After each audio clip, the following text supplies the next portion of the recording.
सभी दोस्तों को मेरा राम राम। आज की इस वीडियो में हम बात करेंगे शुक्र खंड नंबर 7 के बारे में। आज की इस वीडियो में हम जानेंगे कि शुक्र खंड नंबर 7 में पंडित जी ने लाल किताब 1941 में क्या कहा है, उसके बारे में हम डिटेल में चर्चा करेंगे। चलिए आइए शुरू करते हैं आज की ये वीडियो।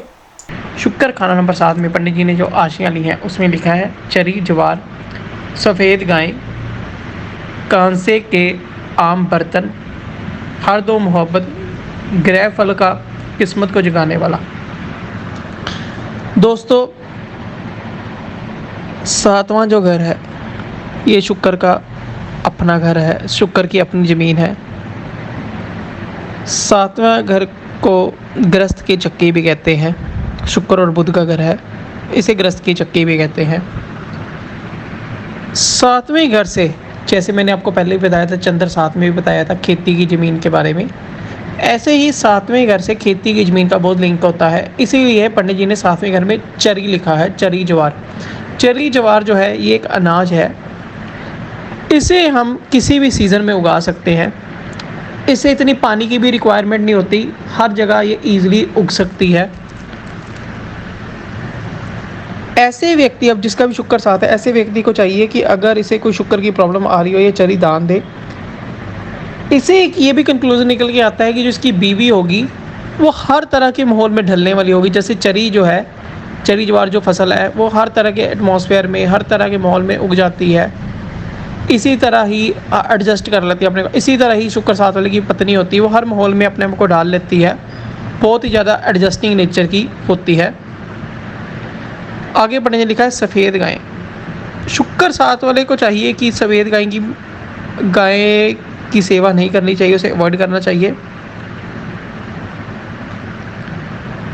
कांसे के आम बर्तन, शुक्र 7 वाले को चाहिए कि कांसे के बर्तन जो है उसे कांसे के बर्तन दान करे। कांसे का जो बर्तन होता है वो शुक्र का होता है, या कांसे का बर्तन जो है उसे अपने ना डेली रूटीन में कुछ ना कुछ यूज़ में लाए, तो इसे बहुत ज़्यादा बेनिफिट होगा, इसे बहुत ज़्यादा उससे लाभ मिलेगा। आगे पंडित जी ने लिखा है हर दो मोहब्बत। शुक्र जो 7 वाला व्यक्ति होता है, हर दो मोहब्बत मतलब मोहब्बत जो होती है वो दो तरह की होती है। एक होती है शारीरिक और एक होती है आत्मिक। शुक्र 2 वाला होगा ना, वो जो अगर किसी से भी मोहब्बत करेगा, अगर किसी के भी अपनी बीवी से प्यार करेगा, तो वो दोनों तरह करेगा।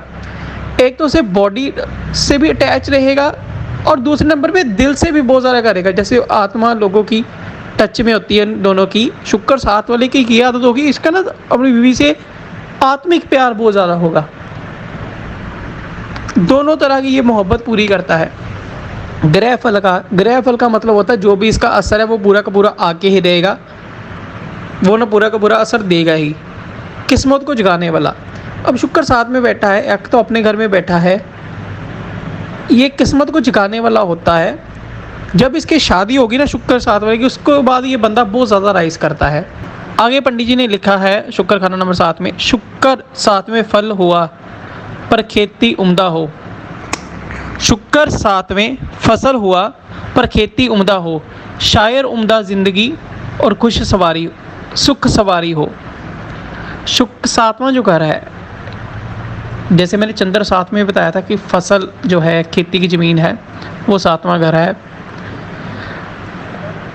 शुक्र 7 में वाला जो बंदा होगा ना, ये बहुत ही ज़्यादा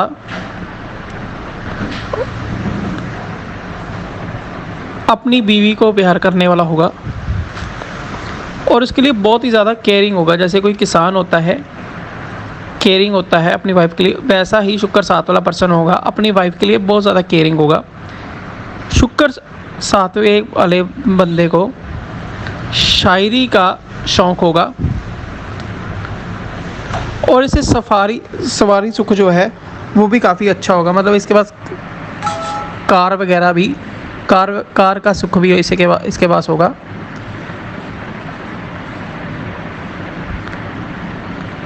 जैसे एक किसान होता है अपनी फसल की केयर करता है, वैसे ही शुक्र 7 वाला अपनी वाइफ की बहुत ज़्यादा केयर करता है।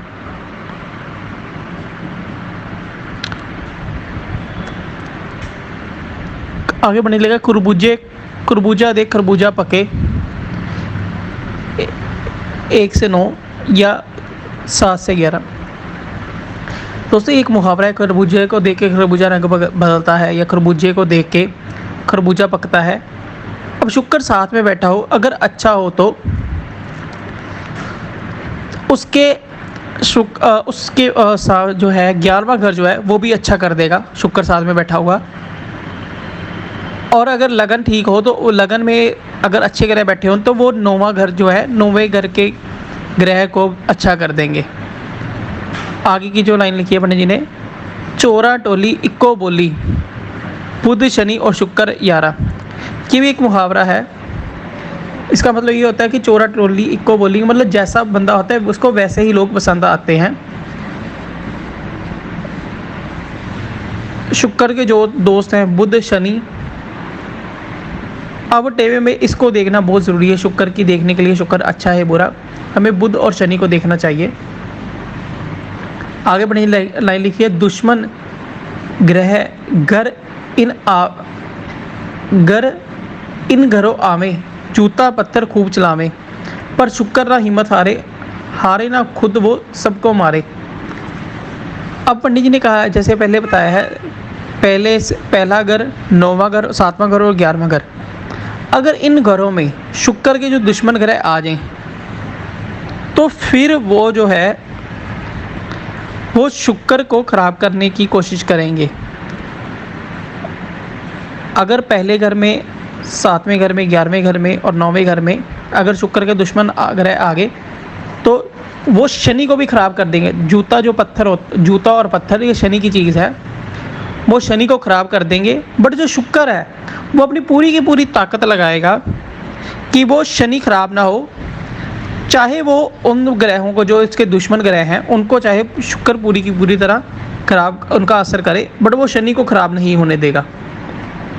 आगे पंडित जी ने लिखा है, अपने फल की बजाय साथी या मुश्तरका ग्रह का फल देगा, मगर खुद शुक्र औरत लक्ष्मी का कभी मंदा फल ना होगा। अब जो शुक्र है जो 7वें घर में बैठा हुआ है, ये मुश्तरका ग्रह होता है जो उसके साथ में ग्रह बैठा होता है। शुक्र के साथ कोई भी ग्रह बैठा हो 7वें घर में तो कई बार ये हो सकता है शुक्र जो है उस ग्रह का फल दे रहा हो। फॉर एग्जांपल शुक्र के साथ बुध बैठा तो वो बुध का फल देना शुरू कर दे, मंगल बैठा तो मंगल का फल देना शुरू कर दे। मगर शुक्र जो है उसका जो औरत और पैसा है उसको कभी भी ख़राब नहीं करेगा, उसका फल कभी भी ख़राब नहीं करेगा, उसका फल अच्छा ही रखेगा। आगे लिखा है, किले बंदी गा ना हूँ ना हाँ की तरह औरत का हाल होगा, जब तक कि खुद शुक्र गाएं औरत सफ़ेद रंग ना होगा। ये भी मुहावरा है, किले बंदी गा ना हूँ ना हाँ, कि इसकी जो बीवी होती है वो एकदम गऊ की तरह होती है, जैसे मर्जी उसको बोली जाओ वो वैसे करी जाएगी, ज़्यादा लड़ाई झगड़ा करने वाली नहीं होती। बस वो उसका रंग जो है सफ़ेद ना हो, या उसका मतलब रंग जो है वो गोरा ना हो। अगर होगा तो दरवाजा ना होगा जो अहद शुक्र या 25 साल उम्र तक ख़राब होगा। अगर मान लो उसकी बीवी का रंग फेयर है भी तो 25 साल की उम्र के बाद उसे कोई नुकसान नहीं होगा, चाहे वो गोरी औरत से भी शादी कर ले या सफ़ेद रंग की गाय की सेवा भी करे। आफ्टर 25 ईयर ऑफ एज इसे उसका इतना कोई नुकसान नहीं होगा। फिर भी अगर होगा तो दुसिया या रंग काला शनिश्चर ही होगा। कि वैसे अगर शुक्र का उसे अच्छा रिजल्ट चाहिए तो उसे चाहिए कि काले रंग की गाय की सेवा करे या सांवले रंग की बीवी रखे, तो उसे बहुत ज़्यादा बेनिफिट मिलेगा। क्योंकि 7वें सांवला जो रंग है ये शनि का रंग है और शनि 7वें घर में उच्च का होता है, शुक्र का जो है शनि साथी है, तो इसलिए हर तरफ से शुक्र जो है फिर वो उससे सपोर्ट करेगा। आगे बढ़िए लिखा है, बहरहाल लक्ष्मी से दूर ना होगा, अगर होगा तो खुदगर्जी से ख़राब होगा। वैसे शुक्र 7वें घर में कभी भी इतना ख़राब नहीं होता, पैसा उसके बाद आता ही रहता है। अगर किसी महीने में ख़राब हो रहा है तो इसकी अपनी गलतियां होंगी जिसके कारण ऐसा होगा। आखिर होगा तो शुक्र एक आँख ही होगा जिसे झुक झुक कर सबका सलाम होगा, वरना जायदा जद्दी बेहरा और बेआराम होगा। अगर शुक्र साथ में बैठा हुआ है तो सब लोग इसे सलाम करने वाले होते हैं। किसी कारणवश इसके अपने कर्मों के कारण अगर ये शुक्र खराब कर ले, कोई गलत काम करे, तो इसे फिर जद्दी जायदाद का इसे सुख नहीं मिल पाएगा और ये बेहरामी इसे लगी रहेगी। आगे पंडित जी ने लिखा है, बिल्ली की जेर दिल्ली हर तरह से गैर मुबारक होगी। अगर फिर भी रखनी हो तो कंबल के टुकड़े में मुबारक होगी, मगर चमड़े के बटुए में रखी हुई निहायती ही गैर मुबारक होगी। फिर भी होगी तो लक्ष्मी वो औरत बर्बाद होगी। शुक्र साथ जिसका भी है उसे चाहिए कि कभी भी अपने पास बिल्ली की जेर ना रखे, नहीं तो इसे बहुत ज़्यादा नुकसान होगा। अगर किसी कारणवश रखनी पड़े, जैसे राहुल लगन में उपाय होता है कि बिल्ली की जेर अपनी पॉकेट में रखें, अगर ये रखनी भी पड़े तो इसे चाहिए कि कंबल में लपेट कर रखे। अगर वो ये बिल्ली की जेर चमड़े के बटुए में अपने वॉलेट में, लेदर का वॉलेट इसके पास, उसमें रख ले तो इसे बहुत ज़्यादा गैर मुबारक होगी, बहुत ज़्यादा इसे वो चीज़ नुकसान देगी। अगर ये रख ले उससे इसकी लक्ष्मी पैसा भी नहीं आएगा और औरत के साथ भी बहुत ज़्यादा लड़ाई झगड़ा क्लेश रहेगा। दोस्तों, अगर आपको ये वीडियो अच्छी लगे तो इसे लाइक, कमेंट और शेयर करना ना भूलें। ऐसी और भी इंटरेस्टिंग वीडियोस देखने के लिए हमारे चैनल को सब्सक्राइब करें। मिलते हैं अगली वीडियो में, तब तक के लिए जय श्री राम।